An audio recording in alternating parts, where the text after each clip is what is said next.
1932 Time гезити 100 жыл мурунку Time деген аталыш менен 1832 жылдын 26 апрелиндеги санын өзгөчө репортаж катары жарыялайт.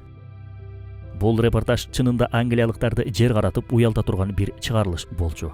Себеби гезитте ошол мезгилде англичандар аялдарын мойнунан байлап алып, базарга алып барып сатууга укуктуу болушкандыгы тууралуу жазылган эле. Сатуунун шарттары ушундай эле болчу.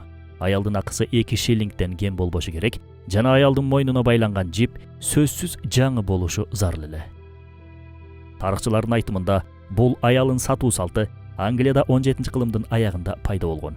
Күйөөсү кээде жергиликтүү гезитке ушул күнү саат ушунчада аялымды аукцион аркылуу сатыкка чыгарам, жетишип калыңыздар деп жарыя берчү. Кээде түз эле алып чыгып сатчу. Ооба, күйөөсү мал байлагандай эле аялынын же мойнунан же белинен жип менен байлап алып базарга алып келет. Аукцион аркылуу ким көп акча төлөсө ошол адамга сатып жиберет. Аялды байлаган жипти да сатып алуучуга беришкен. Себеби аял жиби менен кошо сатылган эле. А бизде болсо мал сатканда жиби менен кошо сатпа, жибин алып кал деген салт болгон. Эмнегедир жиби менен кошо сатылган аялдарды айтып атып, бул салтыбыз эсиме түшүп кетти. Аялдардын баасы анын сырткы келбетине, сулуулугуна карап өзгөрүп турган.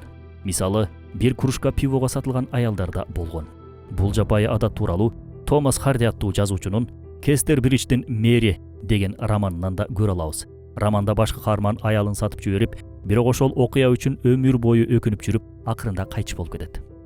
Англиялыктар эмне үчүн аялдарын саткан? Келиңиздер кыскача тарыхына карап көрөлү. Мурдагы Англияда үйлөнүү жана ажырашуу процесстери чиркөө аркылуу гана чечилген. Чиркөөнүн койгон талабы болгону бала 14 жаштан, кыз 12 жаштан өткөн болушу керек болчу. 1753 жылы атайын үй бүлөлүк мыйзам кабыл алынган. Бул мезгилден тарта ажырашуу бир гана парламент аркылуу ишке ашып калган. Башкача айтканда, ажырашуучулар үчүн парламент атайын мыйзам кабыл алышы керек болгон. Бирок бул процесс аябай узакка созулуп, каражатта көп талап кылынган. 1857 жылы болсо, Англия парламенти тарабынан нике тууралуу атайын мыйзам кабыл алынат. Бул мыйзам ажырашуу процессин кыйла жеңилдетип, арзандатканы менен жөнөкөй кедей кембагалдар үчүн ажырашуу процесси дагы деле оор кымбат бойдон кала берди.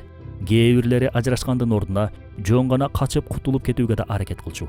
Бирок мунун жыйынтыктары кубантаарлык болгон эмес. Акыр аягында ажырашууну каалаган эркек аялын сатып жиберген. Тагыраак айтканда, бул жакыр үй бүлөлөр үчүн ажырашуунун альтернативасы катары эсептелген.